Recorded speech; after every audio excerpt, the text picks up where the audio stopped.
दोस्तों, जुपिटर यानी बृहस्पति ग्रह हमारे सौर मंडल का सबसे बड़ा ग्रह है।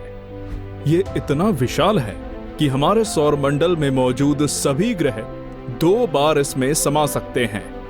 वहीं अगर इसके आकार की तुलना हम हमारे पृथ्वी ग्रह से करें तो हमारे पृथ्वी जैसे 1300 ग्रह आसानी से जुपिटर ग्रह में समा सकते हैं। जुपिटर ग्रह असल में एक विशालकाय गैस जायंट है जो कि हाइड्रोजन और हीलियम जैसे गैसों से मिलकर बना हुआ है। इसके आकार को देखते हुए कुछ वैज्ञानिकों का अनुमान है कि ये असल में एक फील्ड स्टार हो सकता है जो कि एक तारा बनते बनते रह गया।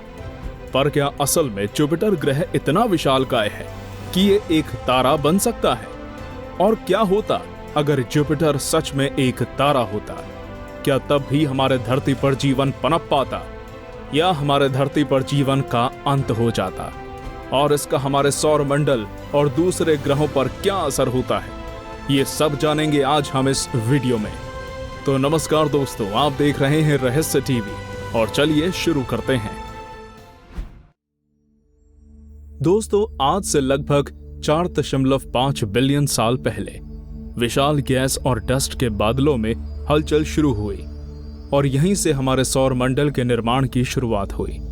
जब सोलर सिस्टम और उसके बाकी हिस्सों का बनना शुरू हुआ तब हमारे सन के फॉर्मेशन के बाद बचा ज्यादातर हिस्सा एक जगह इकट्ठा होने लगा और यहीं से जुपिटर ग्रह के निर्माण की शुरुआत हुई। सूरज के बनने के बाद बचे हुए मास का ज्यादातर हिस्सा जुपिटर ने ले लिया। ये मास बाकी सोलर बॉडीज की तुलना में 2 गुना से भी ज्यादा था, जिसकी वजह से जुपिटर हमारे सौर मंडल का सबसे बड़ा ग्रह बन गया।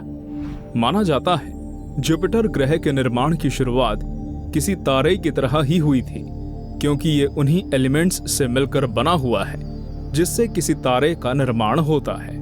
जुपिटर ग्रह पूरी तरह हाइड्रोजन और हीलियम जैसे गैसों से मिलकर बना हुआ है और इसी वजह से इसे गैस जायंट भी कहा जाता है।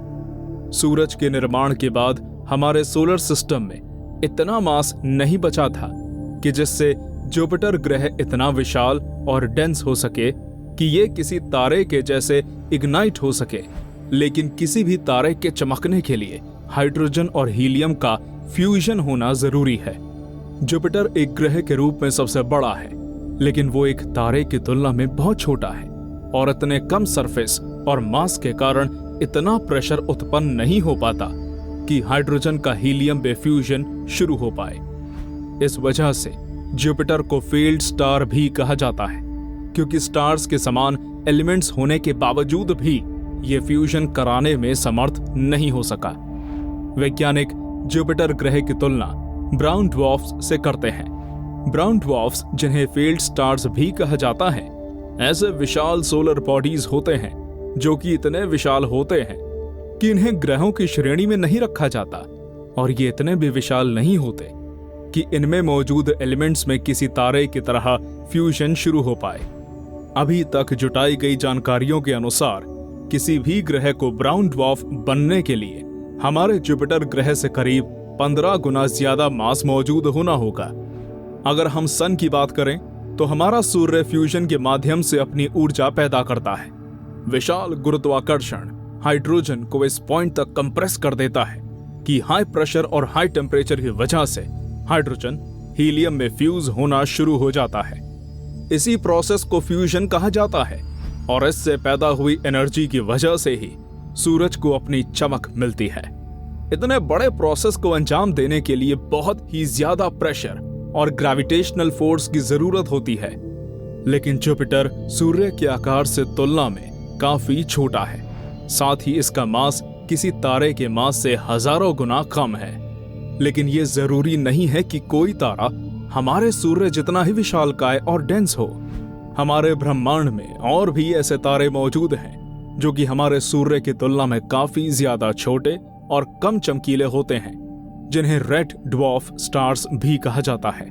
हमारे ब्रह्मांड में खोजा गया अब तक का सबसे छोटा और कम मास वाला red dwarf star EBLM J055557 AB है। जो कि हमारे सौर मंडल से करीब 600 लाइट ईयर्स की दूरी पर मौजूद है। ये सैटर्न ग्रह से थोड़ा ही बड़ा है, पर इसका मास जुपिटर ग्रह से करीब 80 गुना ज्यादा है। यानी अगर हम 79 और जुपिटर साइज के प्लैनेट्स को एक साथ मर्ज कर दें तो हमें हमारे सौर मंडल में दूसरा स्टार मिल जाएगा। पर 80 जुपिटर साइज प्लैनेट्स को एक साथ मिलाकर बना ये तारा हमारे सूरज के आकार और रोशनी के मुकाबले कुछ नहीं होगा। भले ही इस नए तारे का मास 80 जुपिटर प्लैनेट्स के बराबर होगा, पर इसके बावजूद इसका आकार जुपिटर ग्रह के डायमीटर के मुकाबले केवल 20% ही बड़ा होगा, क्योंकि इसका एक्स्ट्रा मास इसे और भी डेंस बना देगा ताकि फ्यूजन के लिए जरूरी प्रेशर और ग्रेविटेशनल फोर्स पैदा किया जा सके। पर अगर किसी तरह जुपिटर तारा बन जाता है तो ये एक रेड ड्वार्फ स्टार की श्रेणी में आएगा। दूसरे रेड ड्वार्फ स्टार्स की तरह ही ये एक छोटा, ठंडा, हाइड्रोजन बर्निंग स्टार होगा, जो कि सूरज के मुकाबले काफी कम चमकीला होगा। क्योंकि जुपिटर ग्रह सूरज के मुकाबले हमसे करीब 4 गुना ज्यादा दूरी पर करीब 588 मिलियन किलोमीटर दूर मौजूद है, ऐसे में जुपिटर के एक रेड ड्वार्फ स्टार बन जाने के बाद भी हमारे पृथ्वी पर इसका कोई खास असर नहीं पड़ेगा। बहुत ज्यादा दूरी पर मौजूद होने के कारण इस तारे से हमें काफी कम रोशनी और हीट के रूप में एनर्जी मिल पाएगी। साथ ही ज्यादा दूरी होने की वजह से इसके ग्रेविटेशनल फोर्स का हमारे पृथ्वी पर कोई खास असर नहीं पड़ेगा। यानी सीधी भाषा में कहा जाए तो जुपिटर के एक तारा बन जाने का हमारे पृथ्वी और इस पर मौजूद लाइफ पर कोई खास असर नहीं पड़ेगा। आप हमारे सौर मंडल में मौजूद दूसरे तारों को आसानी से हमारे आसमान में एक रेड स्टार के रूप में देख पाएंगे, जो कि सबसे करीब की स्थिति में रात में हमारे चांद से भी ज्यादा चमकीला नजर आएगा। पर इस दूसरे तारे का हमारे सौर मंडल पर कुछ ग्रेविटेशनल इंपैक्ट जरूर पड़ेगा। ये तारा हमारे सौर मंडल में मौजूद ग्रहों के ऑर्बिट को कुछ हद तक बदल कर रख देगा, पर इसका असर इतना भी अधिक नहीं होगा कि हमारे सौर मंडल में मौजूद ग्रह एक दूसरे से टकराने लगे या हमारे सौर मंडल से बाहर चले जाएं। पर इस तारे का हमारे पृथ्वी पर सबसे खतरनाक असर तब पड़ेगा जब ये एस्ट्रॉइड बेल्ट में मौजूद एस्ट्रॉइड्स और दूसरे सोलर बॉडीज को इनर सोलर सिस्टम यानी हमारे पृथ्वी की ओर भेजना शुरू करेगा। ऐसे में हमें इन एस्ट्रॉइड्स को डिटेक्ट कर इन्हें पृथ्वी से टकराने से पहले ही नष्ट करने की टेक्निक्स पर काम करना पड़ेगा। ऐसे में आपका इस बारे में क्या सोचना है, हमें नीचे कमेंट करके जरूर बताएं। अगर आपको यह वीडियो पसंद आया तो इसे लाइक कर अपने दोस्तों के साथ शेयर जरूर करें। अगर आपने अभी तक हमारे चैनल को सब्सक्राइब नहीं किया है तो इसे सब्सक्राइब कर बेल आइकन जरूर दबा लें। धन्यवाद।